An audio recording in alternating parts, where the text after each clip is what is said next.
Alô, pessoal! Sejam todos muito bem-vindos a mais um episódio do Duocast.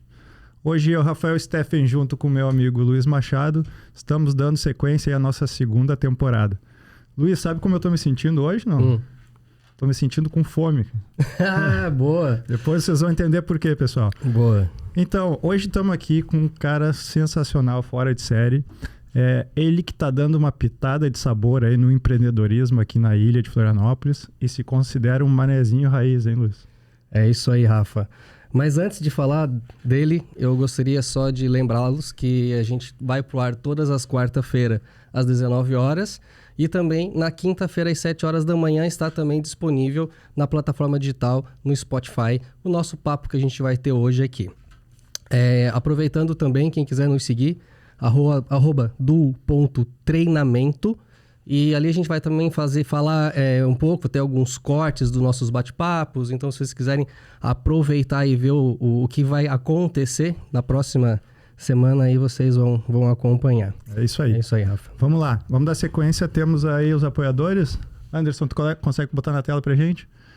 Então vamos lá, Outside Bar, curta com o melhor visual do continente, @outside_Floripa. Estúdio Sanzi, criando os conteúdos fotográficos e audiovisuais para o seu negócio, @Estúdio Sanzi. Mimos de Orlando, produtos importados à pronta entrega no Brasil, @Mimos de Orlando. É isso aí, Rafa. Eu queria que falasse um pouquinho do livro aí. A gente vai ter sorteio dessa vez? Vamos lá, vamos pro sorteio também. Vai estar também ali no nosso Instagram a foto do livro com os dizeres para participar do sorteio. Então entra ali, se cadastra, vê os procedimentos que vai participar do sorteio aí do livro. É isso aí. Quem quiser também se inscrever no nosso canal, bota lá no sininho, se inscreva no nosso canal do YouTube lá para ficar sempre bem informado dos nossos podcasts aí. Então, vamos lá. Então, hoje estamos com essa fera aí, ó. Tá aí, Alisson Miller. Tá aí o homem, Alisson Miller, chefe empresário. 45 anos. Ele é proprietário de um dos melhores restaurantes hoje aí de Florianópolis, Restaurante Rosso, muito bem conhecido. Restaurante Artusi, né? O restaurante Caravan Asian Street Food.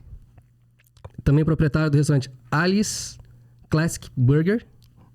E El Senhor Assador de Brasa. Esse é o mais recente, né? Esse é o mais recente. É isso aí. Alisson, muito bem-vindo. Muito obrigado por ter aceitado o nosso convite, né? E ter vindo aqui falar um pouquinho da sua trajetória e tal. E, claro, como a gente é de praxe aqui, né? A gente gostaria de saber o início de tudo.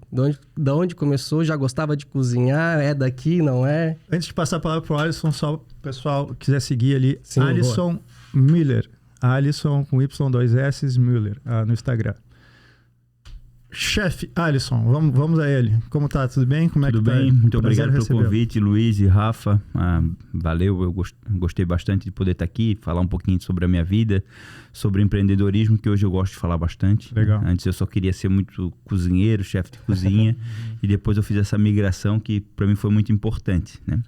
Bem, o começo de tudo, eu nasci na Carlos Correia aqui em Florianópolis, mas me criei no bairro do Vendaval, em Biguaçu, mesmo bairro que o Frank ali da Liberty. Nossa amigo lá.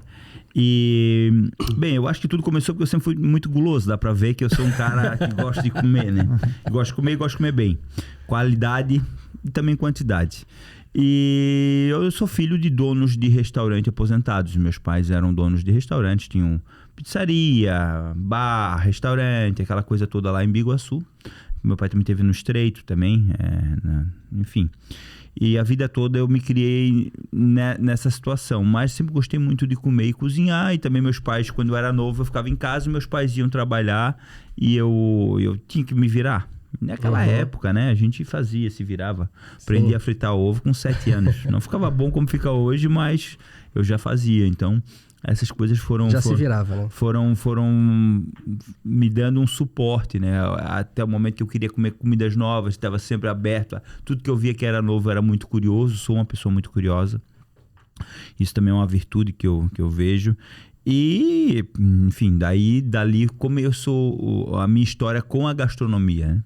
Deixa eu perguntar, como é que foi o despertar? Tem que ter a história do yakisoba, como é que... Então, o yakisoba é uma história engraçada porque eu era novo e a gente foi comer num shopping que inaugurou e tinha um restaurante chinês e eu nunca tinha ouvido falar de yakisoba, lá do interior de Biguaçu, né, cara? Uhum.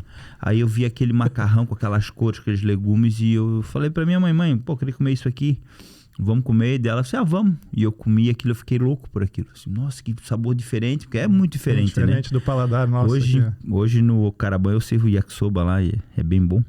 Mas, e aquilo me chamou muita atenção. E eu falei, pô, deve ter um monte de comida boa pelo mundo que eu nunca provei. Se isso é da cozinha chinesa, imagina as outras coisas, né? E isso me despertou muito e eu aprendi a fazer o yakisoba em casa, comprar os ingredientes e fazer o yakisoba. Claro que no início ficou também muito ruim, errei muito. Eu errava muito, mas eu sempre fui muito de querer fazer. Então eu acho que esse começo, essa curiosidade me ajudou bastante. Esse negócio de errar muito é curioso. Até hoje eu li um negócio seguinte. Os caras fizeram uma pesquisa com 100 pessoas, disseram para 100 pessoas... Eu vi também. Tu tem que tirar 100 fotos. E pro outro grupo disso, tu tem que tirar uma foto perfeita. E o das 100 pessoas, todos os que fizeram o grupo das 100 pessoas, a foto saiu melhor do que a foto perfeita. Porque o cara treinou 100 vezes para tirar a foto perfeita. O outro teve uma chance só. Então, como tu falou, a primeira vez não sai bem, mas sim, é uma curiosidade. Tu vai melhorando, vai evoluindo, né? E isso meio que começou assim. E aí... E me diz uma coisa, vi tu comentando, tu não tem educação formal de culinária, tu tem de sommelier, formação de sommelier? Eu tenho o curso da ABS, formação da ABS só, mas eu também tenho uma boa litragem de vinhos e gosto de estudar vinhos, estudo vinhos, faço parte de uma turminha, como se diz, uma confraria de 5 pessoas, onde 3 delas são um nível muito alto de estudo de vinho. E a gente estuda, a gente bebe, a gente faz degustações à cega. Acabei de vir da Borgonha com um amigo meu para estudar vinho, para aprender vinho. Claro, para se divertir e comer bem também, né? Sim. Então, eu gosto bastante. Olha, o que é a importância dessas viagens aí para requintar o teu conhecimento, o teu cardápio, o teu... Eu acho que referência é tudo. Primeira coisa que a gente tem que falar, o maior conselho que eu dou para qualquer cozinheiro, para qualquer empreendedor, para qualquer pessoa que queira crescer em algo tenha referências. Se você não sabe aquilo que é bom, você não vai conseguir passar isso para as pessoas. Então não adianta eu querer ter um restaurante como Artusi, que é de cozinha italiana, se eu não tivesse a referência do que é a verdadeira cozinha italiana. Senão seria mais uma daquelas tratorias que serve aquele macarrão com carne moída e diz que é bolonhesa, espaguete com carne moída e diz que é bolonhesa. E não é isso, não existe isso, né, na Itália. Então você tem que começar a conhecer, né? Então eu sempre busquei muito, como eu falei, sou muito curioso e sempre busquei muita referência. Então quando eu abri o Artusi, eu vim de uma viagem da Itália, fui muitas vezes para a Itália, conhecer as regiões da Itália, as técnicas. Porque a técnica de cozinha você vai adquirindo com o tempo. Só que chega um ponto que você agora precisa focar na referência. Ou seja, você precisa comer, entender essa gastronomia, essa cultura, para depois você criar a sua, né? Essa história da referência é curiosa, porque o ser humano, ele se acostuma fácil e rápido com o que é bom, né? Então, eu me lembro quando eu morei na Itália também, uma época, e depois quando eu voltei, eu fiquei chato, porque eu só queria comer o macarrão assim, o pão só tinha que ser assim, não sei o que, né? Então, porque tu começa a ter um padrão... É uma diferença muito grande, porque eles gostam de comer muito bem, né? Principalmente nessa região latina da Europa, e tudo tem que ser muito bom. O pão tem que ter um trigo de qualidade, e lá tem trigo de qualidade. Então, hoje para fazer pão, a gente compra para os nossos restaurantes um trigo de alta qualidade, trigos importados, trigos feitos, né? E é assim, tudo a gente vai tendo uma referência e vai melhorando. Olha só, de onde que veio essa... Porque hoje todos os restaurantes dos teus que eu fui, alguns, não fui em todos, mas a grande maioria todos que eu fui, ao menos, a qualidade é um padrão muito alto. Da onde que veio isso, como é que tu... Porque essa é a parte alemã que eu tenho, eu né? não vou dizer que eu tenho certeza que no início não era assim, mas porque eu não conheci. Mas eu imagino que no início tu tá fazendo ainda tuas referências, teu padrão. Como é que tu fez chegar no nível desse patamar? Bem, claro que é sempre subjetivo, né? Cada um julga, né, os restaurantes, mas Eu sou muito alemão, eu gosto muito de... Antigamente eu só estudava cozinha, trabalhei com cozinha, cozinhei em restaurante dos outros, enfim. Tu não chegou a trabalhar no restaurante dos teus pais? Trabalhei até os 18 anos, depois fui trabalhar na Uma Chips, fui virar vendedor da Uma Chips. Mas os restaurantes, quando eu abri os meus restaurantes, eu só trabalhava dentro da cozinha. E acontecia um monte de cagada. Quando eu abri o Rosso, que é o meu primeiro restaurante, acontecia um monte de coisa errada. E foi onde eu comecei a entender que alguma coisa estava errado, que não estava certo aquilo dali. E assim, eu saía da cozinha para ir no salão ver o que estava acontecendo, dava problema na cozinha. Eu saía do salão, dava problema no salão. Eu estava na cozinha e dava problema na cozinha. Então, ou seja, estava errado. Alguma coisa errada. E eu tinha que entender por que eu estudei tanto cozinha. Na época eu tinha estudado tanto, estava aprendendo tanto, era tão dedicado nisso. E o meu restaurante não estava dando certo. Por que meu restaurante estava acontecendo tanta coisa errada? E numa viagem para São Paulo, que eu fui com a Dani, e a gente se encontrou com um cara que faz domanges, as roupas de cozinheiro, lá o André Hazuki. A gente foi jantar uma noite num restaurante do Grupo Fasano. E eu, da mesa do lado, estava o Rogério Fasano, o dono do Grupo Fasano. Ele estava numa mesa com várias pessoas, se divertindo, bebendo vinho. Como se fosse um convidado. Um convidado. E a comida estava maravilhosa, o serviço estava incrível, tudo.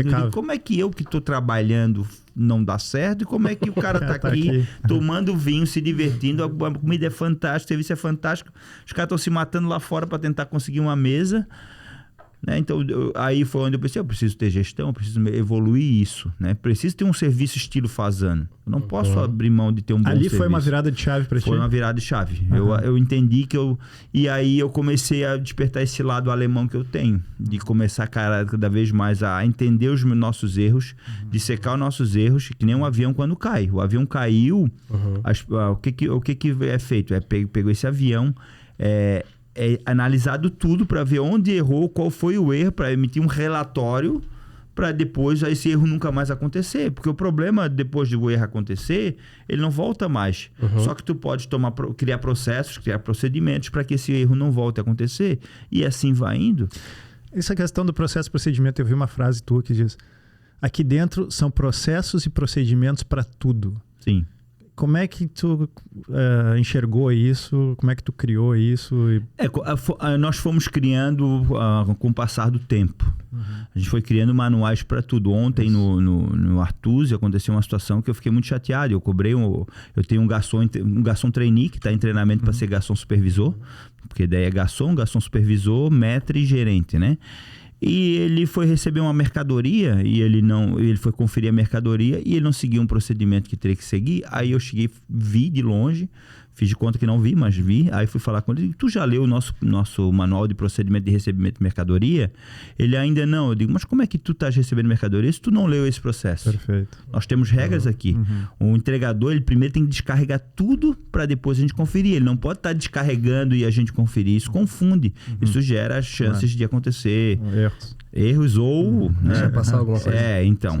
E é isso. A gente tem manual de procedimento. Eu vou criando manuais de procedimento para tudo. Hoje não só eu tenho também um braço direito na empresa também, o Miguel, que é um rapaz fantástico. Começou lá como auxiliar de garçom no Rosso, foi crescendo com a gente. Mas é um cara muito culto, que estuda economia, né? Que se formou em economia, um cara fora da curva. Então a gente vai criando. Eu tenho meu gerente lá, o Raul também, do Rosso também, que nos ajuda. Então a gente criou um grupo lá e a gente vai sempre botando as ideias para dentro do grupo no WhatsApp. Depois a gente vai lá e cria o manual. Mecanismo. Então tem tudo isso aí. E me diz uma coisa, como foi para ti, depois que teve essa virada de chave, que daí você teve que realmente, eu tive que mudar a parte para gestão mesmo, né? Como foi para você deixar de estar na cozinha, né? E passar mais a administração e gestão? Como foi isso para ti? É que assim, ó, nesse passo, eu ainda continuei na cozinha mais alguns anos. Eu ainda toquei a cozinha do Rosso, do Rosso pro Artusi, eu fiquei 4 anos com o Rosso até abrir o Artusi. Aí eu abri o Artusi, que já tem, o Artusi tem 8 anos, o Rosso tem 12. Aí eu abri ainda estando na cozinha. O Cezinha, que virou o chefe do Artusi, ele veio para ser garde-manger, cuidar da parte de entradas. Então eu fiquei mais 1 ano e meio dentro da cozinha do Artusi, para depois eu sair definitivamente da cozinha. Mas nessa fase quando eu voltei de São Paulo, eu já comecei a tomar decisões de gestão, de gestor, melhorar a gestão dos nossos restaurantes, entendeu? Até porque é uma questão de confiança, né? Porque tu sabe, é você que faz ali tudo. Por exemplo, tem os seus auxiliares, mas você que faz tudo ali. E deixar de estar na cozinha, tem que confiar totalmente na equipe para fazer o mesmo prato, o mesmo formato. Sabe uma coisa curiosa? Eu tenho uma das empresas, eu vendo carne, exportação, e a gente vende para o pessoal que distribui para a cadeia de restaurante. Então, por exemplo, tem uma cadeia de restaurante lá na China, similar ao Outback, só que local. E a gente teve muito problema no início, porque o padrão da carne é diferente. Então, eu quero servir num prato o tamanho de uma carne, e no outro prato, se fosse o mesmo, tem que ser o mesmo padrão, a mesma porção. Então, até a gente ajustar com o frigorífico aqui, demorou.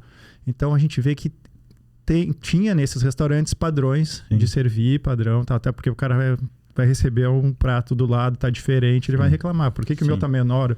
Então, tu vê que dentro de restaurantes que criam cadeias de restaurantes, eles criam procedimentos para criar tipo o protótipo de franquia. Para que haja um custo mais preciso, né? E outra coisa, tu consegue gerir isso sem estar no local. Ou como do restaurante que tu falou em São Paulo. Eu estava na mesa, mas o troço tá funcionando, porque criou processos que nada mais é do que os modelos de franquia criam para estabelecer replicar aquele processo em vários locais, sem estar o dono 100% em cima olhando, porque é humanamente impossível. É isso que eu digo, como é que tu sai de um restaurante? Tem gente que quebra um restaurante em menos de 6 meses, com 5, gerindo, conseguindo justamente por causa dessa questão que... É um dos fatores que contribui, né? Eu sempre falo isso, falo também que a gente hoje trabalha com formação de pessoas, a gente não contrata ninguém pronto. É uma característica nossa, pouca gente chega com experiência de cozinha ou experiência de salão. A gente pega meninas de bom caráter, pessoas que a gente nota que não são aquelas pessoas que começam a contar mentirinhas, que joga a culpa pro colega do lado, que começa a tomar aquelas atitudes. Isso é uma coisa que Antônio Hermílio Moraes falava muito nos anos 70, né? Então já está na hora da gente aprender, né? Ele formava muitas pessoas de bom caráter, por isso que o grupo Votorantim se expandiu tanto. Como é que um cara que vinha do cimento vai lá e bota uma financeira, bota uma corretora, bota uma petroquímica, vai botando coisas e as coisas vão indo bem. Porque ele, desde o início, ele foi formando pessoas de bom caráter e não contratando. Isso é fundamental. E ele falava isso muito e... Puxa, foi nos anos 70. Eu não tinha nem nascido quando ele falava isso.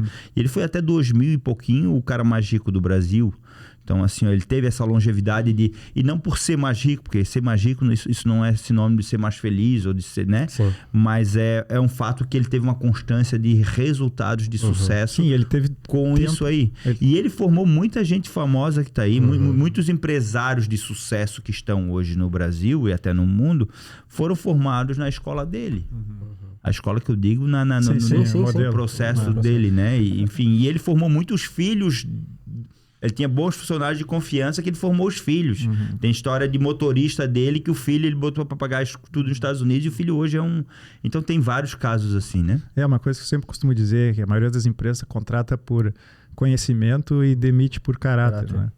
E o processo é justamente o inverso, né? Conhecimento a empresa normalmente tem, né?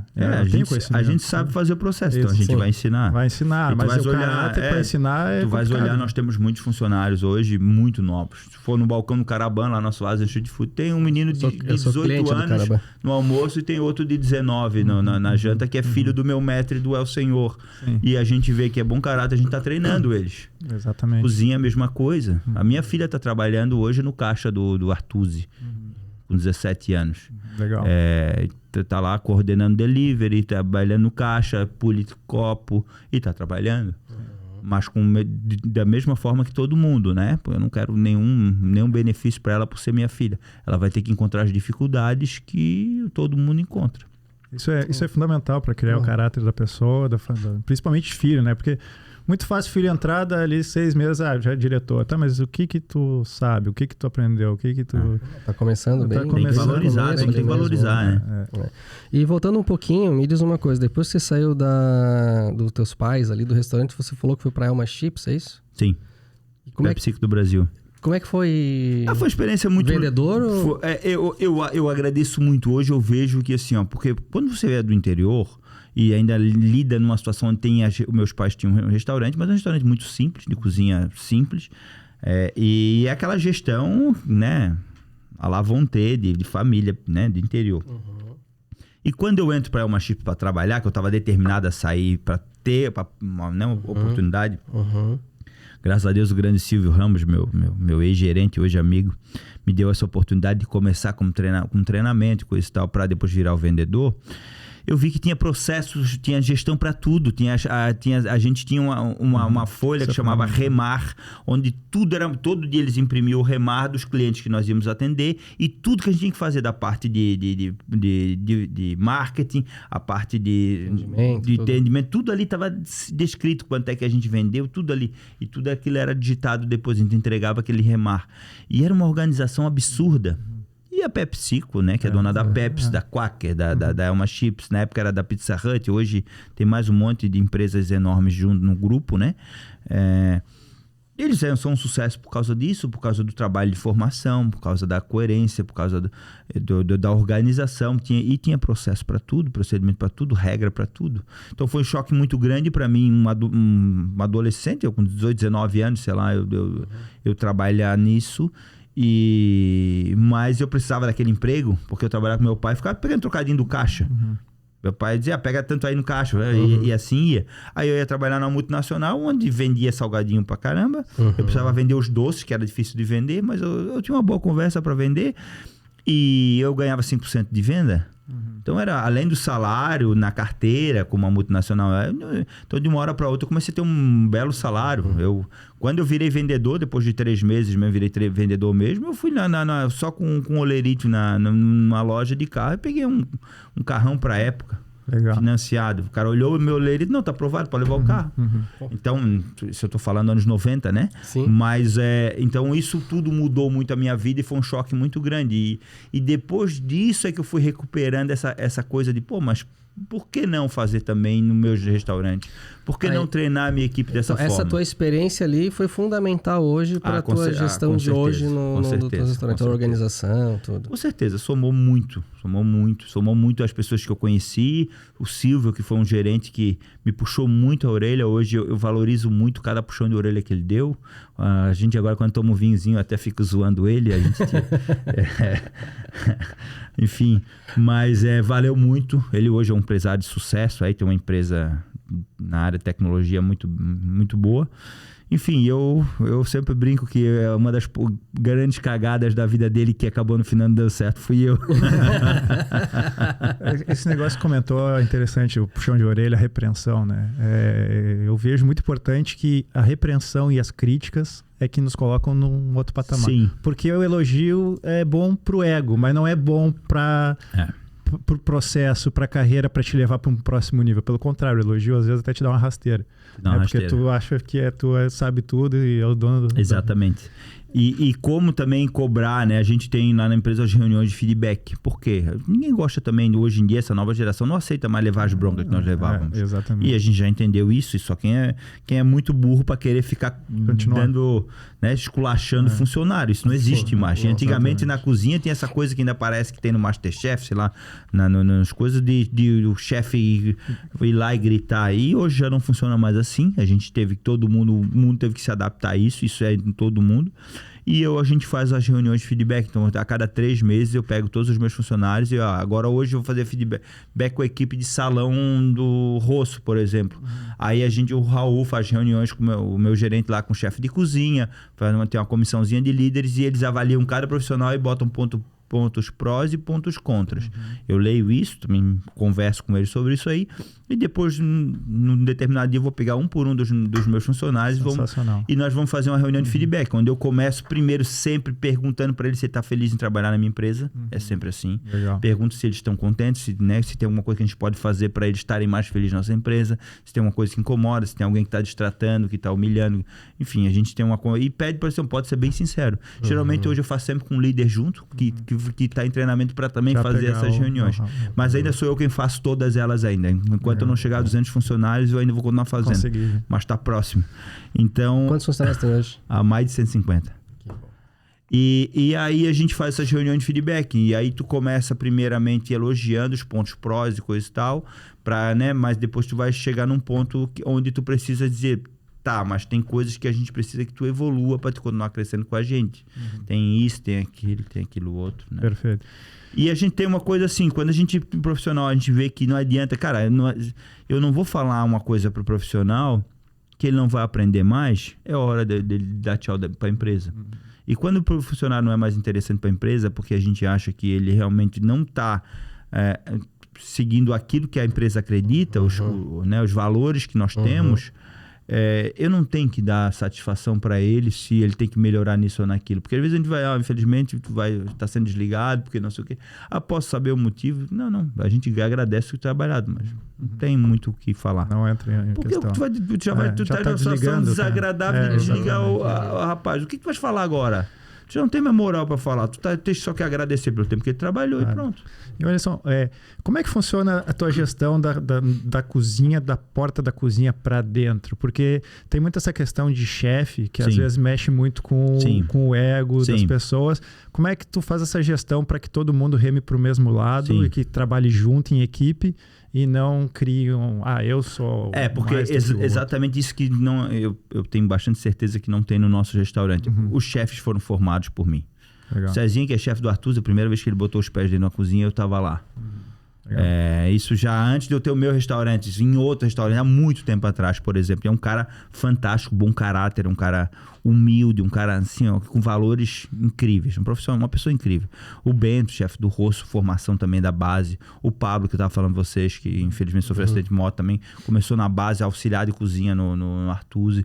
A Marciele, que é chefe do El Senhor, ela não sabia picar uma cebola quando ela foi trabalhar no Rosso. Hoje, 4 anos depois, ela comanda um restaurante que tá sendo um sucesso, assim, eu tô super feliz. Maravilhoso. Então, e ela é uma menina de um excelente caráter que já formou uma menina que tá virando subchefe também. Então, assim, quando tu tem pessoas de bom caráter, esse é o ponto fácil. Por quê? Ela não vai humilhar os funcionários, porque ela tá num caso assim. Eu vou poder estar indo viajar, como eu gosto muito de viajar. E a operação segue. E a operação segue. Quando tu tens um mau caráter, que tem experiência, tu dá as costas do que ele faz. E sabe que é interessante esse processo do Alisson? É muito bacana, que é o seguinte: como tu quer que as pessoas se desenvolvam, tu faz questão de passar todo o teu conhecimento para a pessoa. E se ela tem um bom caráter, tu também quer que ela passe pro próximo e passe pro próximo. Porque daí tu só vai ter pessoas boas trabalhando contigo, no teu redor, e crescendo de conhecimento. É uma bola de neve positiva. Ela vai crescendo, isso. vai crescendo, vai crescendo, e só coisas positivas. A gente tem uma coisa assim, que eu sempre via nos restaurantes que eu trabalhava, que era uma briga cozinha versus salão. O salão sacaneava a cozinha sacaneava o salão. Como é que tu quebrou isso? E quem perdia isso com todo mundo. era o restaurante e o cliente. Sim, claro. E foi uma coisa que desde o início do Rosso eu quis dizer, não, isso aqui não vai acontecer. Era uma briga grande. Demiti muita gente por causa disso, porque vinham de uma cultura. E por isso que hoje a gente se preocupa muito em pegar pessoas que não estão muito viciadas, porque trabalharam a vida toda. Porque eu sou mestre, fui mestre a vida toda, não sei o quê. Às vezes eu digo, eu digo pra mim, nunca pra pessoa, eu digo, mas tu fosse mestre a vida toda e estás pedindo pra trabalhar como garçom aqui, será que tu já não eras pra estar de gerente em algum lugar, ou teu negócio, ou tá? Então, assim, né, vamos... O que aconteceu, né? Alguma coisa tem pra te ter pipocado. A gente pega também currículos onde a pessoa passou por 20 lugares. Só dá uma olhadinha por cima, assim, 6 meses, 3 meses, 7... Pronto. Não obrigado. Qualquer coisa a gente chama e já joga no lixo. A gente já sabe que a gente não pode chamar essa pessoa.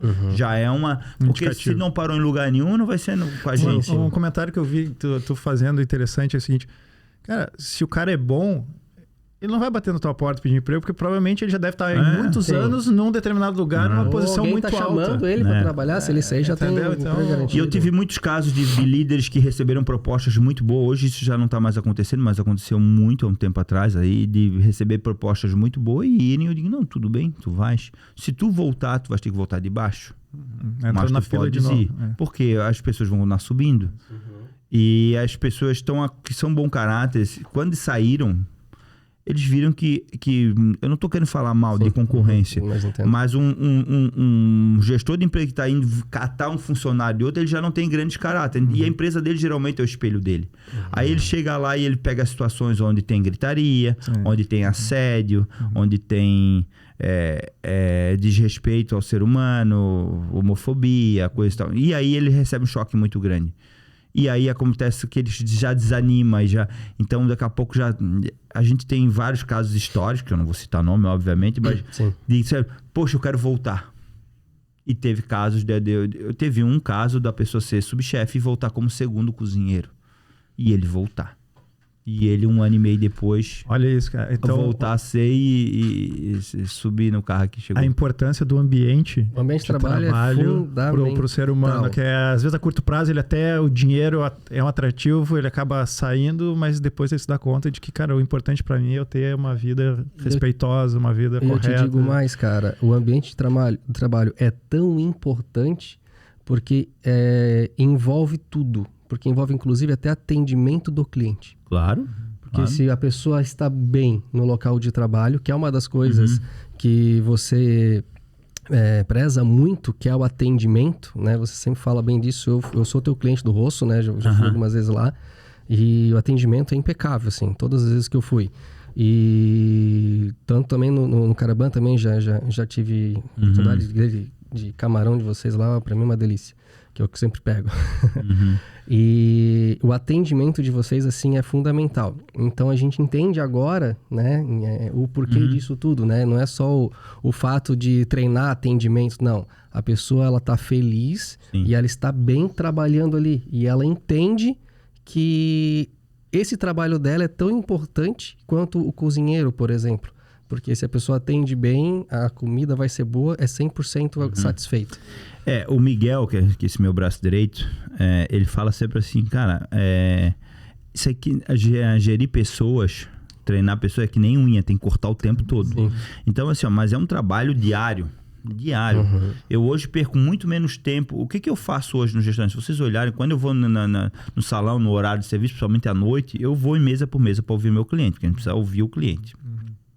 Ter a humildade de ouvir as críticas. Porque quem não sabe, tu não precisa fazer tudo que o cliente diz, mas ouvir. Porque se tu pega três mesas cobrando a mesma coisa, tá errado. Alguma coisa me desculpa. Acende um farol. E assim, eu sempre falo, o patrão na nossa empresa é o cliente. A partir do dia que o cliente não entrar mais aqui, estamos todos nós desempregados e eu, além de tudo, estarei endividado. Então, assim, patrão é o cliente. O cliente é o nosso patrimônio. E a gente tem que ouvir ele, a gente tem que tratar bem ele. Mas essa gestão que tu estás falando aí é uma coisa diária, porque o profissional se desmotiva assim. E a gente daqui a pouco chega para mim o meu maître lá do restaurante, o senhor diz, tal pessoa ali tá com uma cara meio desanimada, e eu notei. Chama ele que eu quero bater um papo com ele. O que aconteceu? Porque isso para mim é o difícil. Isso é que faz eu ser uma pessoa que acorda cedo todo dia. Porque eu preciso cuidar dessa gestão, eu preciso ouvir esse pessoal. Posso dizer, Alisson, que hoje tu, Alisson, pessoa física, tu não serve mais comida ou restaurantes, tu gere um ou vários negócios. Então, o teu papel hoje dentro do grupo... Eu sou um restauranter. Acho que é a palavra mais bonita. Eu gosto dessa palavra. E o Rogério Fazano falar que é um restauranter moda clássica. Ele me conhece muito pouco. Já falei com ele algumas vezes. Mas ele formou um restauranter aqui em Florianópolis com os conceitos dele. Legal. Não vou dizer que todos, porque cada um tem o seu estilo, mas muita coisa do que ele pensava sobre o cliente... Eu aprendi com ele, gosto de frequentar os restaurantes dele. Sexta-feira eu fui lá no Fazano com a minha esposa, a Daniele, e esse André Razuc, esse mesmo que a gente foi a primeira vez, e que eu não tinha nem dinheiro para gastar naqueles restaurantes, e graças a Deus o André era tão amigo deles que nem conta cobraram. E a gente foi lá gastar agora, a conta foi cara, eu paguei com gosto, enfim.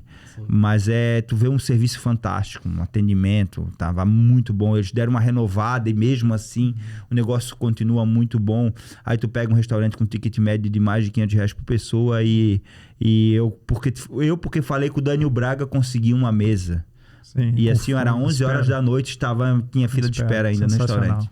De 90 lugares. É um restaurante que naquela noite eu acredito que faturou 150, 180 mil reais. Uma noite, pessoal. Então, noite. É isso que eu digo, não é a questão do preço. É a questão do valor que as pessoas enxergam naquilo que elas estão levando. E eu tenho, por exemplo, o Caravan é um Asian Street Food, onde eu sirvo pratos a 30, 40 reais, que considero um grande sucesso, um grande case que está na Mercadoteca. Mas eu tenho o Artusi, ou El Senhor, ou o Rosso, que tem um ticket médio acima de 180, 200 reais. São restaurantes caros. Então a gente precisa entender o público em todas essas vertentes. Só que eu não posso querer entender um público, por exemplo, tem mesas que vão lá, uma mesa de 4 pessoas e gasta 3 mil reais. Eu não vou conseguir vender para essa pessoa se eu não entender o que ela está pensando, o que ela quer, o que ela precisa. E eu não vou fazendo isso aprendendo com aquilo que eu aprendi no restaurante do meu pai. Eu aprendi nos restaurantes sofisticados, nos restaurantes que dão um atendimento top, que estão lá, como o Fazano, que é de 82, como N restaurantes que têm longevidade pelo mundo afora. Então isso é muito importante, tu entender isso. Por que eles gostam de ir nesse restaurante? Será que é só pela comida? Será que é só pelo atendimento? Será que é só pelo ambiente? Será que é uma junção? Isso é muito interessante porque quando tu vai no Artusi, tu percebe direto.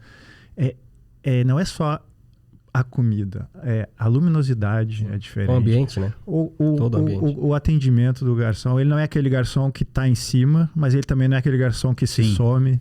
Então, tudo isso não é por acaso. É o que eu chamo presente, ausente, sorridente. Isso é perfeito, entendeu? Cara, porque assim, ó, a gente sabe que Florianópolis, ele é muito ruim de atendimento em vários restaurantes, inclusive de níveis, né? Níveis altos. Então, quando tu vai num restaurante, às vezes tu não tá preocupado se vai pagar caro ou não. Tu quer ser bem atendido. Então, se o ambiente é bom, o atendimento é bom e a comida é boa, é chave de ouro. Entendeu? Então, a gente sabe, a gente vai em restaurantes, às vezes que a gente vai gastar, né, bastante dinheiro lá e, pô, o atendimento é ruim, pô, o garçom não aparece. Daí a gente já não acha a comida boa, porque já está insatisfeito com alguma coisa, entendeu? Como o Alisson comentou, são 3 pontos-chave, né? Tu pega a comida, o serviço e a gestão, tu arredondando essas 3 questões aí... E uma má gestão estraga a comida, estraga o serviço. Tudo. Total. Gestão é tudo. A gente está falando de empreendedorismo e assim, ó, hoje nós temos, né, vivemos, hoje já está caindo essa moda, mas vivemos muito a moda do chefe famoso, chefe celebridade. Eu ainda vejo muito cozinheiro querendo ser um chefe famoso e não ter um negócio de sucesso. Exatamente. E eu até brinco às vezes com o Cezinho e conheço muito chefe famoso aí que não dá para sair para convidar para ir num restaurante porque não tem cartão de crédito, ele deve a alma para a justiça trabalhista, imposto, por não sei o quê, porque quebrou 3 restaurantes, porque não gosta de gestão. Então assim, putz, né? Que droga estudar tanto, ser tão bom cozinheiro e não conseguir ter um cartão de crédito que o nome tá sujo. Sabe o que eu vejo muito nisso? É que o pessoal começa no operacional, tu começa qualquer restaurante no operacional, tu tem que ir pra cozinha. Sim. Só que entra ano, passa ano e ele continua lá. Em vez de começar a pensar em gestão, no processo tático, o processo estratégico do restaurante para fazer com que tu crie processo e mecanismo, não, o cara continua fazendo a mesma coisa e querendo resultado diferente. E tá com a equipe motivada, né? Assim, tu deixa que tá motivando todo dia a tua equipe. São seres humanos, tá lidando com pessoas. É uma coisa que eu sempre ouço, Florianópolis, como tá ruim a mão de obra em Florianópolis. Eu digo, é ruim em qualquer lugar do mundo. Eu tive mês passado na França lá, se aqui tá ruim, lá tá um caos, lá não tem mão de obra. Lá os restaurantes fecham a porta mesmo, porque não tem ninguém para trabalhar. Os restaurantes lá fecham 9 da noite, porque não tem gente para trabalhar. Então, assim, ó, tá ruim nos Estados Unidos e depois da pandemia ficou pior ainda na Europa toda, Estados Unidos, China. Então é ruim para nós também, mas assim, ó, não é um problema isso, é um desafio. Eu quero como uma solução, porque se tu consegue criar em casa... Se tem gente fazendo, por que a gente não vai fazer? Mas é aí que eu entendo que na parte de gestão, tu separa a gestão infantil da gestão madura. Porque aí tu, com as tuas ferramentas, tu cria a solução. Enquanto que o outro fica botando a culpa na dificuldade. É muito fácil dar uma desculpa. Também a gente cobra muito dos nossos funcionários que dão desculpa. Esses dias eu fui no Alice lá porque o telefone não estava funcionando. Eu estava no Rosso, saí e o telefone estava ocupado direto. E aí eu cheguei pro meu líder e falei... Por que o telefone tá ocupado? Tô tentando ligar, mandando mensagem e o pessoal que tá ligando pro delivery e não tá conseguindo. Pois é, a gente deu bobeira aqui, mas foi só 10 segundinhos. Eu falei, eu nunca gosto que fale assim. O que eu gosto que tu fale é que, infelizmente, erramos, isso não vai se repetir e a gente vai criar um processo para que isso não erre de novo. Essa visão de mecanismo é muito boa. Só que daí eu falei na hora, muito brevemente assim, olha, eu não gosto desse tipo de comentário, porque tá bastante tempo e eu não quero esse tipo de comentário. Mas depois a gente conversa, depois eu fiz uma reunião de feedback com ele e falei. E eu digo, a gente agora, como é que a gente vai fazer pro telefone não ficar mais assim? Onde é que tá o telefone o tempo todo? Ele vai ter que ficar sempre nesse lugar aqui, ele vai ter que estar à vista e vai ter que estar na base. Por quê? Porque se ele tá na base, tá no coisa, ele vai tocar e vocês vão ouvir. Ou seja, está criando um mecanismo até para pratos simples, questões simples. E os problemas acontecem. O Artusi erra, o Rosso erra, a gente erra o ponto do hambúrguer. A gente erra sim, a gente tem problemas, óbvio, ninguém é perfeito. Mas a gente erra muito menos sempre por tentar cada vez mais melhorar cada coisa que a gente entende como um novo desafio. Eu bato muito nessa tecla de mecanismo, tu criar dentro do processo dentro da tua empresa, porque, por exemplo, vamos pegar o exemplo ali de qualquer lugar do mundo é igual, que é o tal do McDonald's. Cara, ele já tem o processo ali. A batata a temperatura do óleo é tanto, fica X minutos ali no óleo e acabou. Então, qualquer lugar do mundo a batata vai ser praticamente igual.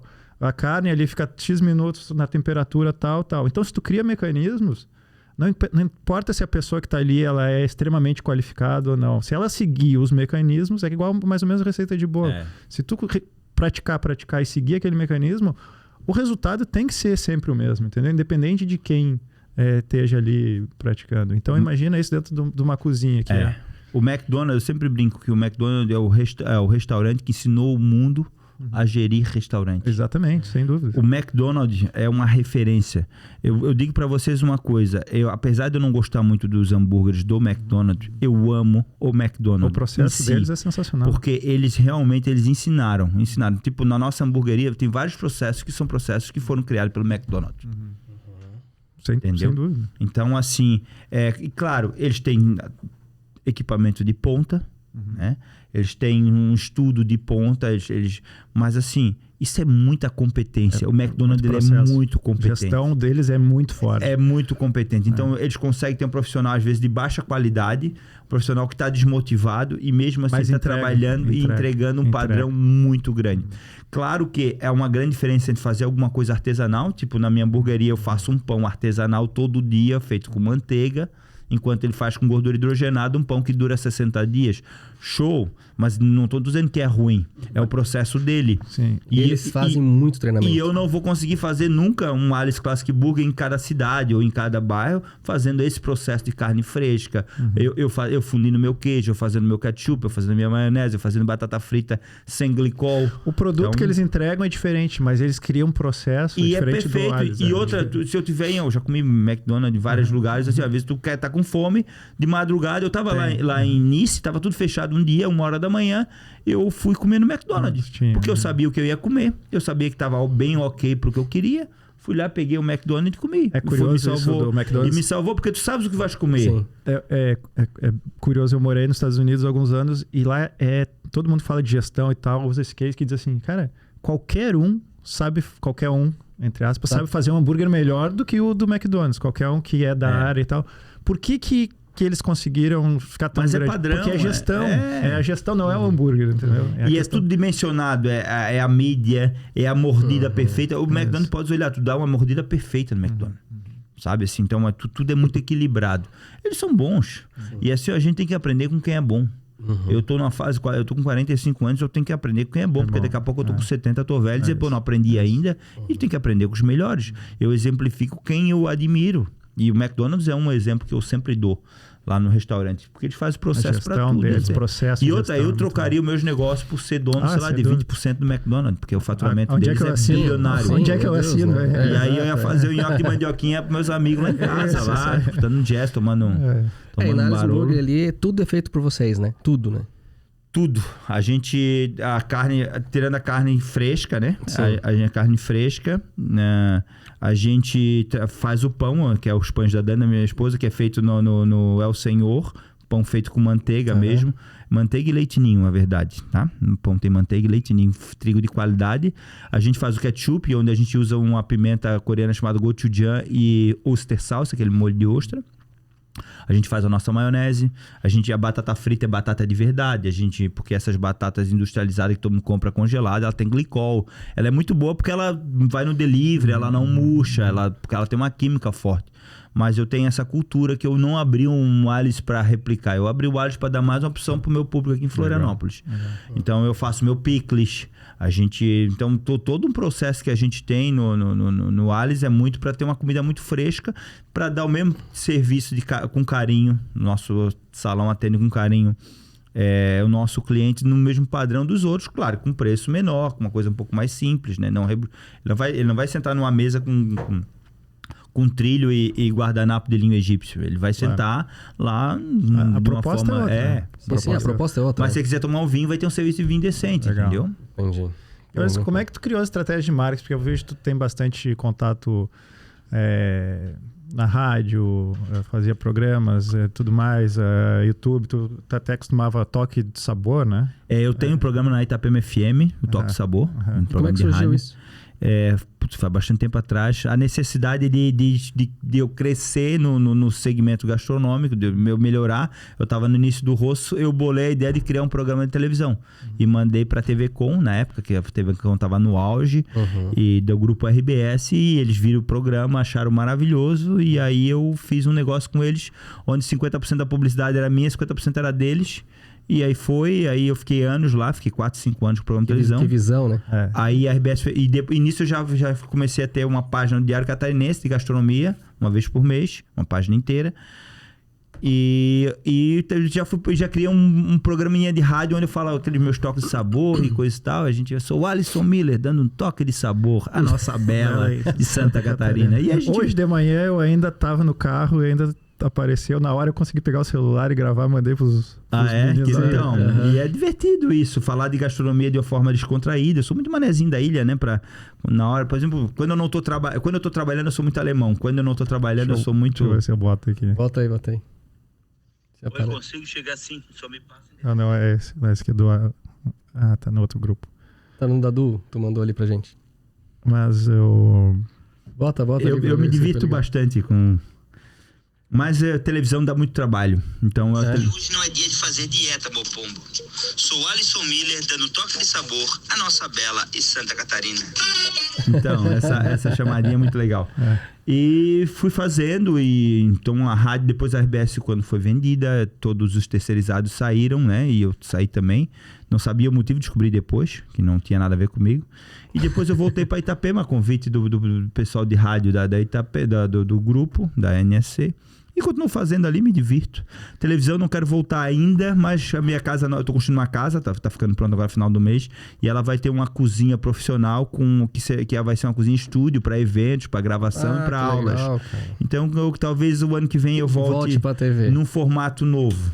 Sabe que essa questão da TV, do marketing é interessante. Tinha ali nos anos 2000 e pouco, lá eu estava no Rio Grande do Sul ainda, em Porto Alegre, tinha também um chefe que todo sábado fazia um programa na RBS de manhã. Ele ensinava a receita. E aí, nesse mesmo dia, sábado ou domingo, não me lembro. Nesse mesmo dia, por acaso, eu fui no mercado para comprar, eu queria fazer ao meio-dia um lombinho de porco. Fui no mercado, o cara disse, não, vendeu tudo já. Eu achei estranho, mas tudo bem. Fui em outro mercado, a mesma resposta, vendeu tudo. Eu fui no terceiro, o cara disse assim, eu não sei o que está acontecendo hoje, porque tá todo mundo vindo pedir lombinho. O cara deu a receita e todo mundo quis fazer. Todo mundo vindo pedir lombinho. Depois eu fui, casualmente, eu falei com não sei quem, o cara disse, não, mas hoje o fulano tava de manhã aqui fazendo a receita do lombinho. Eu falei, pô, tá aí, cara. Então, tu vê a força desse troço, né? E a televisão hoje, ela tá muito dinâmica, as receitas estão muito dinâmicas. Na época que eu fazia meu programa, ele tinha 23 minutos de gravação de televisão. Hoje eu vejo as receitas não estão durando mais do que 1 minuto. Né? Então, quer dizer, eu falo, volta minhas receitas não, coisa onde o meu programa ali tem 1 minuto e pouquinho. Então tudo tem que ser muito dinâmico hoje. As pessoas estão se entediando muito rapidamente, a não ser que tu crie um contexto muito bem feito, tipo os programas do Antônio Bourdain, do falecido Antônio Bourdain, que tem uma história, uma parte turística, mas senão há uma queda muito grande da pessoa se entediar e não ficar na receita. Entendi. E eu venho te acompanhando também alguns podcasts, algumas coisas que você falou, e você fala bastante sobre o peixe, né? Que tem que estar sempre bem fresco, normalmente são das regiões, né? Sim. Aqui próximo e tal, e tu comenta a respeito da nossa tainha. Sim. Né? Que tem situações que a tainha é melhor que salmão, vamos dizer assim, né? A tainha, na minha opinião, ela é muito melhor que o salmão. O problema nosso é que salmão você tem o ano todo. Está lá nos lagos lá de Puerto Montt, Puerto Vara, no Chile, aquele salmão que come a ração, que dá aquela cor lá, que tem aquela coisa. E é um peixe que nessa ração tem muito antibiótico, então ele não estraga. Por isso que ele sai, sai lá de Puerto Montt, fica uma semana viajando num container refrigerado e chega aqui e diz assim, salmão fresco. Realmente, ele nunca foi congelado e ele não estragou nada. E um salmão fica numa caixa de gelo por um mês. Eu não estou criticando salmão. Eu como salmão até no sushi, embora que eu prefira os peixes daqui. Mas isso é salmão. Qual é o problema da tainha? Que é um peixe que eu super valorizo. É que ela dá aqui 45 dias. Nessa época, nesse prazo de 45 dias, onde ela tá dando ovada, gorda, o peixe é incrível. O sashimi de tainha, eu levo pros meus amigos lá, tainha fresca, lá para São Paulo, embarco no carro e levo, e faço sashimi de tainha para eles provarem. Esse eu tô falando de amigos meus que são japoneses, que tem restaurantes top de cozinha oriental lá, coreana, japonesa, eles ficam loucos. Ficam loucos porque o peixe tá gordo. Ele tem um sabor incrível. Hoje o Nippon serve, na época da tainha, sashimi de tainha, e quem prova fica louco, né? Então, não, obrigado. Eu acho isso tudo muito importante, né? A gente valorizar isso. A tainha é nossa, a linguiça Blumenau é nossa. Então a gente tem que valorizar isso, né? Brigar por isso. E eu tenho um prato clássico da tainha, que é a tainha na crosta da própria ova, que todo ano eu vendo somente nessa época, que a tainha não aguenta congelamento. A família dos atunídeos para congelamento é muito complexo. Então a tainha, ela congelou, ela perde qualidade. Então a tainha só sirve nessa época quando ela está dessa forma. E quando eu abro, eu digo assim, ó, começou a tainha, eu sirvo no El Senhor, no Rosso e no Artusi. Pronto, é uma loucura. Vai todo mundo. E detalhe, eu cobro a tainha preço de roubá-lo. Enquanto o restaurantezinho do lado tá cobrando lá tainha para 2 pessoas, R$59, eu tô lá cobrando 160 para 2 pessoas. Tô cobrando... É isso que eu digo, ele não 80. vende a tainha. Ele vende um prato, mas o serviço, o atendimento, o ambiente... E as pessoas vão lá e comem tainha e dizem, nossa, que maravilhoso. E assim, ó, uma coisa que eu fico indignado é que a tainha tem uma gordura na barriga que protege a ova. Essa gordura é indigesta. As pessoas cortam tainha em postas e acabam comendo aquela gordura. Depois ela fica rotando e lembrando aquela tainha 3 dias. Depois diz assim, não quero mais comer tainha. O dia inteiro. Meu Deus, tira que dali. A tainha é só para ter o filé e outra pele da tainha é uma delícia. Aí eles não usam a pele, mas usam a gordura que é indigesta. Parece um óleo de rinse. Então, assim, esses erros... Assim como o erro também de botar muito peixe velho no mercado, congela e bota porcaria, faz com que desvalorize um produto que é top. Mas que é como na Itália, tem época do gambeiro rosso, tem época do não sei o que, no Portugal, tem a época da tainha, da sardinha em Portugal. Chegou no auge do verão lá, todo mundo quer comer sardinha na brasa, porque ela tá gorda, ela tá maravilhosa. Depois se espera de novo pro próximo verão. Olha só, nessa questão de sazonalidade, como é que tu gerencia isso? Um exemplo, eu fui num restaurante com a minha esposa sábado e tinha uma costela, sábado não, domingo, enfim, maravilhosa costela. O meu sogro veio final de semana, minha esposa disse, vamos levar ele que tinha costela. Chegamos lá no dia, hoje a gente não serve. E nós ficamos, começou aquela decepcionada e tudo, qualquer coisa que acontecia, tu já criou uma situação ruim, tu criou uma celeuma, tu criou um desgaste. Exatamente. Então, assim, como é que tu gerencia isso? Eu tento tirando alguns pratos específicos, como é o caso da tainha, que é um dos mais específicos, eu tenho o mesmo cardápio o ano todo. Não dá para tirar no rosto e não comer o polvo. É impossível. Tem que ter o polvo o ano todo. Então tem que ter. E ainda mais costela de boi, que é uma coisa que tem o ano todo, deveria ter. Mas também tem aquela coisa do... O cara, não, agora o meu cardápio é sazonal. Eu não tô... Eu mudo a cada 3 meses. Eu não vi nenhum restaurante hoje durar com essa conversa aqui na cidade. Porque tu vai na expectativa...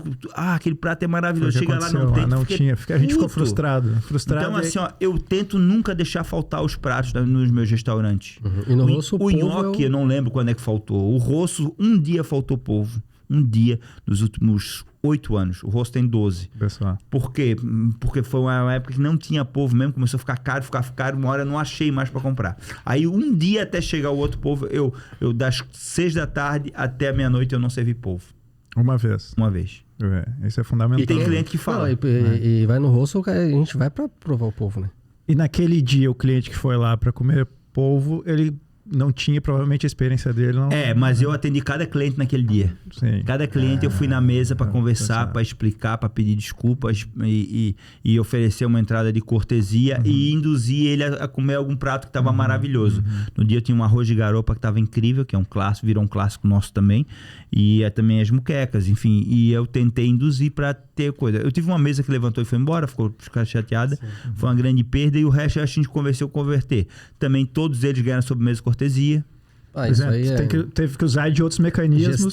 Gestão, usar de outros mecanismos. A gente tem que gerar uma coisa que eu falo muito, que é o encantamento. Total, né? A gente fez um treinamento, o meu cunhado, o Gui, né, trabalhava comigo, hoje tem uma pizzaria top aí na cidade, a Piedor, também foi o meu braço direito. É muito boa. Muito boa. Então, um beijo pro Gui. Ele me convenceu na época a gente botar um treinamento sobre os padrões da Disney, uma empresa que dava treinamento eu digo, nossa, Gui, mas isso, custa isso tudo, ainda vamos ter que esperar tantos meses ainda porque não tem hora. Aí eu assim, tá, Gui, mas tu acha que vale a pena? Eu sempre falava assim, ele assim, eu acho que vale, eu assumo. Eu digo, então tá bom, então contrata e vamos fazer. E foi maravilhoso falar sobre encantamento e ver que os processos de encantamento da Disney servem para qualquer empresa. Qualquer empresa. Então, e eu já vi agora outros restaurantes fazendo com o mesmo profissional, enfim. E foi muito legal. E eu agradeço o Gui muito por isso também. E foi muito... entender o encantamento, como encantar, como criar processo de segurança no encantamento, como... Tudo aquele processo de gestão da Disney, os preceitos da Disney, que o cara é licenciado. E a gente começou a implementar um monte de coisas sobre encantamento, né? E hoje eu sempre falo que eu não tenho uma equipe de serviço, eu tenho um pelotão de encantamento. Isso tá muito... É o que eu tento passar na cabeça deles. Não que a gente seja perfeito, mas a gente tem um pelotão de encantamento. É o nosso foco. Porque principalmente no restaurante, o ato do restaurante é um ato de servir, né? Servir, o atendimento, a própria comida. Então é um ato de servir. Então nada mais justo ou melhor do que ir atrás de empresas que tem como alicerce, a própria Mercedes tem literatura, livro, o da Disney tem vários livros sobre encantamento, atendimento ao cliente. Então, a Mercedes tem um livro chamado Guiados pelo Encantamento. Eu dei, inclusive, um de presente pro Toniolo, o dono ali da DVA Mercedes ali. Eu dei o livro para ele assim, bota pra tua turma ler esse livro que é muito bom. Porque eu gostei muito desse livro sobre... Capa preta com o símbolo. Sobre a gestão de atendimento nos Estados Unidos da Mercedes-Benz. Achei muito legal isso. Eu gosto muito da Mercedes, né? A Mercedes na Fórmula 1 também criou um processo de vitórias, onde ela implantou agora querer que o nível dela esteja acima da Audi, da BMW, seus principais concorrentes. Eu acho isso muito interessante, sabe? Tu pega um case de sucesso, tu gera outro, que gera outro, que gera outro. Isso é gestão. Né? E me diz uma coisa, tu teve uma superação total ali no Rosso quando teve aquele ciclone, né? E acabou caindo praticamente, perdeu boa parte, né? Só a cozinha, né? Que parece que ficou em pé. Só sobrou a cozinha, o resto foi tudo pro pau. Como foi isso? Esse momento, assim? Eu já tinha tido uma tempestade uma vez que botou abaixo parte do rosto. Dessa vez ela destruiu todos os salões, né? Bem, é nessa hora que tu vê que tu tens uma equipe, não um monte de babacas trabalhando contigo. Porque todo mundo se agarrou, a gente foi pra lá, todo mundo deu força, todo mundo apoiou. Todo mundo sentiu junto. Todo mundo sentiu junto, todo mundo disse, não, nós vamos recuperar esse restaurante. Isso foi no sábado, no domingo a gente estava já montando tudo. Em 30 dias a gente já tinha um dos salões abertos do Rosso. Então houve apoio de muita gente. Teve um outro que não coisa mais... Isso é interessante, a questão da superação, né? Que a gente vê bastante no empreendedor. E às vezes a maioria às vezes usa como desculpa para jogar toalha, para dizer que é difícil, ou não sei o quê, para botar... E o pessoal lá, não, vamos lá, tem que abrir, vamos... Repercutiu muito, até porque saiu na Globo, no programa da Fátima Bernardes, ela fez uma matéria sobre isso e eu entrei ao vivo para falar. Só que as pessoas achavam que eu ia estar, né? Isso foi 2 dias depois do acontecido, o ciclone bomba foi bem noticiado, achavam que eu ia estar chorando ali as pitangas, mas não, eu falei, não, a minha equipe tem uma equipe maravilhosa, a gente vai levantar. Eu não tinha que estar ali, né? Eu digo, a gente mostrei, apareceu os vídeos do negócio tudo destruído. Eu falei, a gente vai levantar. E teve uma pergunta tipo, mas você não acha que agora o novo normal é outra coisa, que a gastronomia não vai ser mais a mesma coisa? Porque a gente estava na pandemia. Isso aconteceu na pandemia, no auge da pandemia. Aí eu falei, para mim não existe isso, porque o que eu amo fazer é gerir restaurantes, é servir pessoas, e eu vou continuar fazendo isso, nem que seja numa portinha com 4 lugares, a minha mulher e eu cozinhando e servindo, mas é o que eu vou fazer minha vida toda. Não vai ser uma pandemia que ela pode me matar, mas beleza, mas assim, me proibir de fazer o que eu amo não vai acontecer. Eu falei isso. E eu vou continuar fazendo, e o rosto vai levantar de qualquer jeito, e a gente vai continuar servindo pessoas. Essa questão da inspiração, da energia do empreendedor é fundamental, que ele trouxe isso. E não, vamos lá botar para cima. Tem um caso que faz. Tem um caso curioso até, eu tive uma lotérica e eu cheguei um belo dia para abrir, quando eu abro a cortina de ferro, na parede um buraco, assim. Os caras tinham feito um buraco arrombado e entrado pelo vizinho. E aí eu estava com os funcionários, e agora, não sei o quê, como é que nós vamos fazer? Eu falei, não vou fazer nada. Tinha o negócio de sorvete ali, o freezer. Eu peguei o freezer de sorvete, botei na frente do buraco e disse, vamos trabalhar, porque agora mais do que nunca precisa... Tem que pagar esse roubo aí e tal. Então seguir, bola pra frente. Não dá pra ficar reclamando. É muito uma coisa que eu falo pra minha filha. Minha filha fez 17 anos agora. Eu falo assim, tu vai ter que fazer o que tu amas, porque isso vai te impulsionar sempre. Eu faço o que eu amo. Aí o pessoal fala, tem que ver o valuation da tua empresa, que já está grande, já tem um faturamento X, porque não sei o que, tem que preparar para um dia vender. Eu digo assim, olha, eu tenho que preparar ela para ela estar bem, para eu continuar a estar feliz. Mas assim, eu não pretendo vender minha empresa porque é o que eu amo. Não importa o dinheiro que vão me dar, eu vou entrar em depressão se eu não tiver mais os meus restaurantes, se eu não servir mais pessoas. Eu sempre digo para os meus líderes, para o meu pessoal assim, cara, a gente tem a melhor profissão do mundo. Pensa assim, um juiz, um médico, um advogado tem uma profissão igual a nossa. O médico, ele vai falar com o cliente, o cliente, que dor, que não sei o quê, vou ter que operar, só não, isso aqui eu vou te abrir, vou te costurar.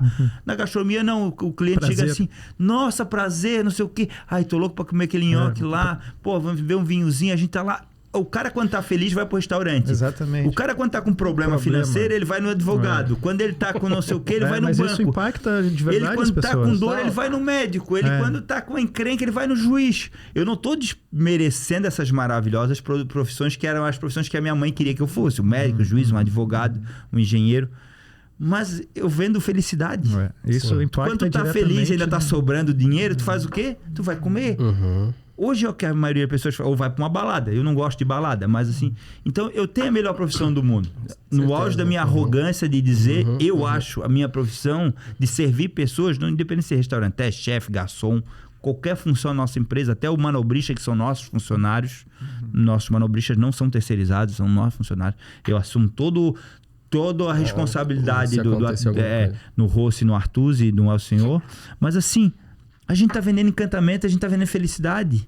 E a nossa busca é o sorriso do cliente. Não é curar ele quando ele está com dor, não é nós que vamos salvar o cara. E quando o cara sai de um restaurante... Pode não dar tanto dinheiro, mas que traz felicidade, traz. Não tem como. Quando o cara vai no restaurante, é bem atendido e a comida é boa, cara. O cara sai de lá do restaurante. Eu sempre vou com minha esposa nos restaurantes. Quando é um restaurante novo, a gente nunca foi. E não é agradável, a gente sempre faz o mesmo comentário. Tá visto. Esse restaurante tá visto. Não precisa mais. E às vezes não é nem a comida, é o atendimento. Eu prezo muito por atendimento. Às Quando vezes, tu não volta feliz, tu critica. E assim, tu vai falar para todos os teus amigos. Tá visto. Então, tu vai perdendo. E uma pessoa para entrar no restaurante novo, geralmente precisa ter 3, 4 pessoas que falaram, gostei muito. Isso. Aí reforça bem. Principalmente aquele cliente mais rabugento, que é o melhor cliente que tem. É o meu estilo. É o difícil de conquistar. Mas depois conquista, ele vira fiel ao teu. A gente vai acabar indo nos mesmos, porque eu falo, cara... Naquele eu sei que eu vou comer bem, vou ser extremamente bem atendido e bem tratado. Para que eu vou abrir mão desse para experimentar um novo que eu não sei se todo esse processo eu vou ter essa experiência em outro lugar. Com certeza. Então, geralmente tem que alguém, 2, 3 dizer, eu consulto bastante ali o Frank gosta de tudo que é restaurante, eu consulto, cara, esse aqui Frank vale, esse aqui vale, a pena, não vale. Eu fui algumas vezes na casa dele, cozinhou já lá, o cara é bom também. Porque para eu abrir mão, como eu sou muito chato de atendimento, para eu abrir mão do atendimento que eu sei que eu vou receber bem, para experimentar um que talvez eu vá receber, tem que ter, como falou, 2, 3, indica, vai que vale a pena, Aí eu vou assim experimentar. Assim, e é isso. A gente tá ali para servir pessoas, para vender felicidade, e a gente se esforça para isso. E eu sou uma pessoa que eu sofro muito quando eu erro. Se cobra. Eu me cobro e eu sofro. É uma coisa que eu não consigo resolver muito, assim, quando a gente faz uma cagada muito grande. E eu acho que há um esforço muito grande na nossa empresa de não errar, pra gente errar menos, porque eles sabem o quanto eu sofro. E eu tenho uma vida muito próxima da minha equipe, então a gente tem os meus líderes, né? A gente tem os líderes, por exemplo, que eu volta e meia reúno às sextas-feiras à noite, depois das 11 para nós tomar vinho, eu fazer uma comida diferente, tomar vinho para os vinhos que a gente ganha de amostra, e aí aquela brincadeira, zoação, e eu nunca gosto de ser tratado como patrão, até porque na minha empresa ninguém me chama de patrão, nem de senhor Alisson, é sempre de Alisson, nem chefe nem nada, na minha empresa não pode, é Alisson. E quando a gente tá naquele momento de lazer, é tudo igual, a gente quer falar besteira, quer se divertir, né? E então eu sempre falo que a gente precisa estar sempre muito de bem com a vida. Né? E os meus funcionários, eu falo, cara, tu passa um terço da tua vida dormindo, 8 horas por dia. Um terço da tua vida, tu passa no lazer. E olhe lá, porque às vezes tu tens horários de deslocamento pro trabalho. Então, 8 horas. E 8 horas tu passa trabalhando. Teoricamente, basicamente isso. Ou seja, tu passa um terço da tua vida dentro do trabalho. Se tu não tiver num ambiente agradável, um terço da tua vida tu passa sofrendo. Aquela história, o colega de trabalho mais tempo do que a esposa ou o marido, né? O tempo todo. E às vezes alguns desgastes, eu sempre falo... o excesso de convívio gera desgaste. Até é muito engraçado, na Copa do Mundo da Rússia, em 2018, eu fui cozinhar lá, pelo Ministério da Cultura, pelo Brasil Experience, fui representar o Sul do Brasil, um chefe da Amazônia, Felipe Schedler, e o Guga Rocha representando o Nordeste. Eram 3 chefes, que já são 2 chefes consagrados e mais eu. E aí, chegou lá, a gente ia ficar junto um tempo. Primeira coisa que eu falei pros dois, sendo amigos, sabia que eles gostavam de beber, né, comer, e bem, coisa tal assim. Pessoal, a primeira coisa que eu vou falar é o seguinte: o excesso de convívio gera desgaste. Quando vocês tiverem com vontade de me mandar tomar naquele lugar, ou discutir comigo, ou vice-versa, vamos entender essa frase pra gente se segurar. Porque vai ser só esses 15 dias, né? E depois a gente tá liberado, entendeu? E aí, daqui a pouco rolava uns 3 depois de 5 dias, porque nos primeiros dias era maravilhoso. Pessoal, o excesso de convívio, assim, convívio escambau. Foi muito engraçado. 2 queridos que eu amo eles, Guga Rocha e Felipe Schedler, são grandes amigos, grandes chefes. Enfim, e foi muito legal a experiência cozinhar lá na Rússia. Que bacana. Pô, na Rússia, que legal. Então, cara, me diz uma coisa, a gente vai já ir pros finais aqui, infelizmente, né? Porque, falar de comida pra gente, eu sou taurino, se tivesse um vinzinho, eu bebia e ficava mais um pouco. Pecamos aí nesse... Cara, eu como um bom taurino, né, cara? Adoro comer, né? Vamos lá. Mas me diz uma coisa, assim, hoje tu estás aí com 5 restaurantes, né? Sim. E qual foi a técnica que tu desenvolveu, né? Algum treinamento que você fez para ter uma gestão tão perfeita em cada restaurante? Porque hoje tu não precisa estar em cada restaurante, como a gente conversou aqui, né? Mas tu teve algum curso, tu se especializou em alguma coisa ou foi pela própria experiência? Então, é tudo uma soma de conhecimentos, né? Assim, eu sempre falo que nos nossos restaurantes eu não faço mais nenhuma função. Então, eu fico só... dentro do barco, todas as funções são importantes. Eu posso estar no leme, mas todas elas são importantes. E eu não faço mais nenhuma função. Então, eu estando ou não estando não vai mudar muita coisa, né? Essa é uma situação. Mas assim, a gestão a gente está sempre aprendendo. Eu fui agora lá para a França e em Paris eu rodei todos os restaurantes do Alain Ducasse, que é um chefe muito famoso, que tem vários restaurantes, de 3 estrelas Michelin aos casuais. Não só comi nos restaurantes deles, como tive lá, rodei, falei com os maîtres, gerentes, um subgerente, Patrick, me mostrou muita coisa da operação dele, aprendi muito com isso. Então, tu vai aprendendo direto, como os livros de gestão, eu gosto de ler muito sobre livro de gestão, mas vai somando as pessoas que passaram pela gente. O próprio Gui, meu cunhado, veio de estaleiro, ele botou umas ideias também na nossa empresa, somou. E daí ele também aprendeu a gerir restaurante, que não sabia nada. Hoje tem um restaurante de sucesso na cidade, a Piedoro, e que é uma pizzaria maravilhosa. Então a gente vai somando esforços. Pessoas passaram lá, me ensinaram, muita gente, e eu aprendo com todo mundo. Tem um amigo meu, Klaus, que mora em Menton, na França, e trabalha em Mônaco. Ele disse assim: cara, tu é uma esponja, tu vai aprendendo, absorvendo informação o tempo todo, e Talvez eu seja uma esponja, não só de vinho, também de conhecimentos também. De informação, mas enfim, eu tenho muito para aprender ainda e eu foco muito na qualidade de vida. Eu foco muito em estar de bem com a minha esposa, com meus cachorros, com a minha filha, com a minha família, com as pessoas que eu amo, meus amigos, ter o meu tempo para isso, ter minha sonequinha da tarde, minha nenequinha 2 horas por dia. Acordo muito cedo para trabalhar, né? Mas eu não sou o cara que mais trabalha. Antigamente eu trabalhava todo final de semana nesse rosto. Hoje não, hoje eu escolho se eu vou trabalhar no sábado ou se eu vou trabalhar no domingo. Então, e passar isso para os meus líderes, eu sempre falo para os meus líderes, quem está de férias não pode ser incomodado, quem está de folga não pode ser incomodado, as pessoas precisam ter qualidade de vida. Ninguém mais trabalha numa empresa só pelo salário. Isso mudou muito. Ou a gente se adapta a isso ou a gente reclama de mão de obra. Eu acho que essa nova gestão, estilo de gestão, como a gente falou, mudou muito. Antigamente não tinha muito isso, não tinha horário, não tinha...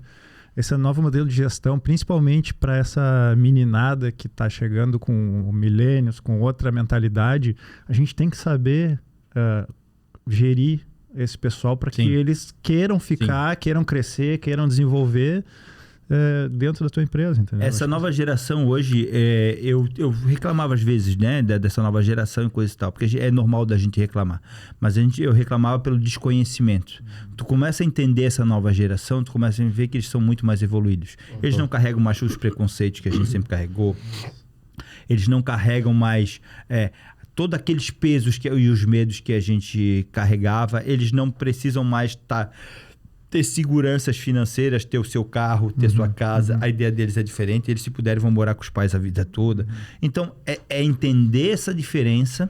Usar isso a teu favor, né? E usar ao teu favor. E trabalhar a cabeça deles também. Eles não vão aguentar uma bronca. Isso. Mas uma reunião de feedback pode fazer, às vezes, um rapaz que nunca levou um elogio na vida sai super feliz.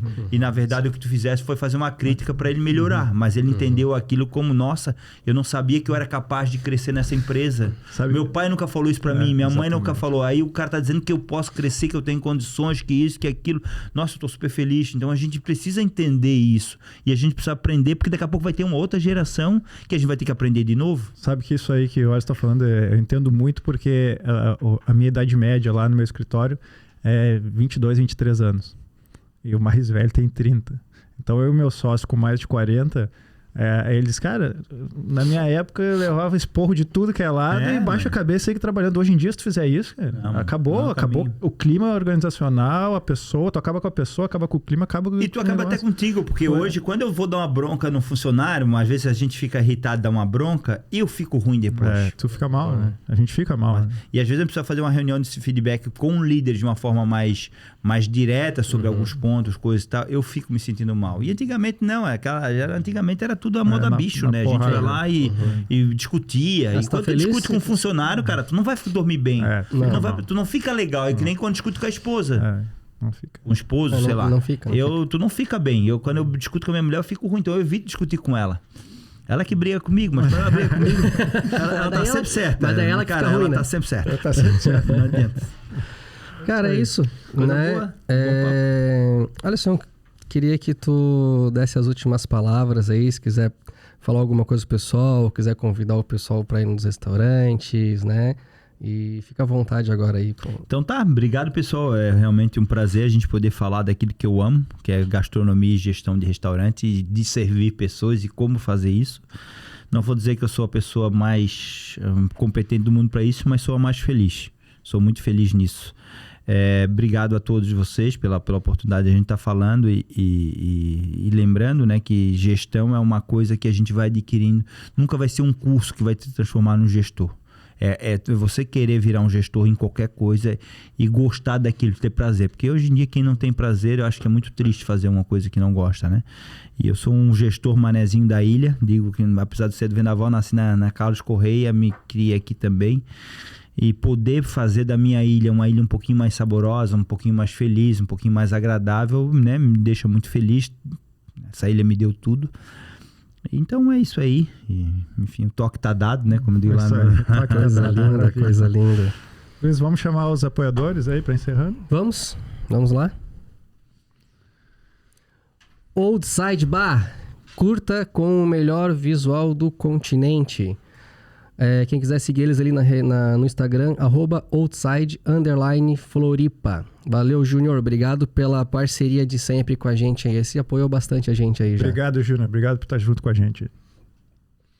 Estúdio Sansi, criando conteúdos fotográficos e audiovisuais para o seu negócio. Estúdio Sansi é o Instagram deles. Quem quiser seguir eles ali na rede social. Eles trabalham bastante com fotografia, casamento, fotografias empresariais. Então, assim, até a gente, né? As nossas fotos da Du, inclusive o meu da minha empresa lá, da 7 Negócios Imobiliários, as fotos todas foram feitas por eles ali. Os caras são excelentes profissionais, o Jonathan e a Mari. Obrigado aí pelo apoio também, pessoal. Mimos de Orlando, produtos importados à pronta entrega no Brasil. Quem quiser seguir eles ali na rede social, Mimos de Orlando. Eles têm hoje roupas aí, tudo à pronta entrega, tudo importado mesmo, original. Se vocês quiserem, é só entrar em contato ali pela rede social deles ali e ver o que eles têm. Pode perguntar, pode pedir para eles também, que às vezes eles não têm, né? A pronta entrega eles trazem também. Então, se vocês quiserem, eu já comprei roupa ali deles também, então de confiança total. Quem quiser pode entrar em contato com eles ali, Mimos de Orlando. É isso aí. Vamos só fechar com o livro aqui, Luiz? Pra quem quiser. Vamos lá, pode falar, Rafa. Entra lá, vai ter a foto e tal, segue os requisitos ali para participar do sorteio. Então vai ao ar também o sorteio do livro Sabedoria. E esse exemplar aqui vai de presente para o nosso amigo Gosta de ler, Alisson, então aí. Espero que faça um bom Esse aí proveito. Rapidinho, dá para ler no... Nada pra... 2 toques. Rafa, últimas palavras. Então, primeiro eu queria agradecer muitíssimo ao Alisson, um prazerzaço aí recebê-lo, Obrigado. Conhecer um pouquinho mais desse cara sensacional, desse conhecimento posto em prática, tanto na parte de culinária maravilhosa, todo mundo gosta, como também na parte de gestão. Parabéns, muito sucesso aí nos teus empreendimentos. Espero que esse grupo continue crescendo e nos dê mais prazeres aí para o pessoal aqui da ilha e da região. Queria agradecer também, para quem não sabe, eu fiz uma cirurgia do pé, um acidente de moto, então agradecer ao Dr. Kim e ao Dr. Pedro Canã, que fizeram um trabalho sensacional aí. Tá? Fica o meu agradecimento, meu abraço aí para os dois. Luiz, está contigo. Alisson, muito obrigado. Eu queria aproveitar e dar os parabéns para você por toda essa gestão que você tem de restaurantes. Eu sei muito bem como é difícil, porque eu vim de uma família que meu pai tinha restaurante. Meu pai teve cozinha industrial, 160 funcionários, e a gente sabe a dificuldade que é administrar tudo isso. A gente é de Joinville, né? Meu pai é do Rio Grande do Sul, mas está em Joinville. Então, eu queria te dar os parabéns hoje aí, porque a gente sabe... a tua gestão faz total diferença e a tua alimentação, a qualidade dos teus produtos faz total diferença para o sucesso que você tem hoje. Parabéns. Obrigado. Tá? É isso aí. Pessoal, lembrando a todos que todas as quarta-feiras vai pro ar o nosso Duocast, nas quarta-feiras às 19 horas. E também nas quinta-feiras às 7 horas da manhã a gente disponibiliza esse bate-papo que a gente teve hoje também na plataforma digital, que é o Spotify. E quem quiser também se inscrever no nosso canal do YouTube, só entrar no nosso YouTube lá do.treinamento e vai... É do treinamento, é isso, né? Do treinamento, do separado treinamento. Entra no nosso canal do YouTube e clica lá e se inscreve no nosso canal para ficar aproveitando aí e curtir sempre quando tiver alguma coisa nova também lá. E é isso aí. Pessoal, muito obrigado a todos vocês. Obrigado a todos que nos estão vendo, nos ouvindo. Um grande abraço e até a próxima semana. Valeu.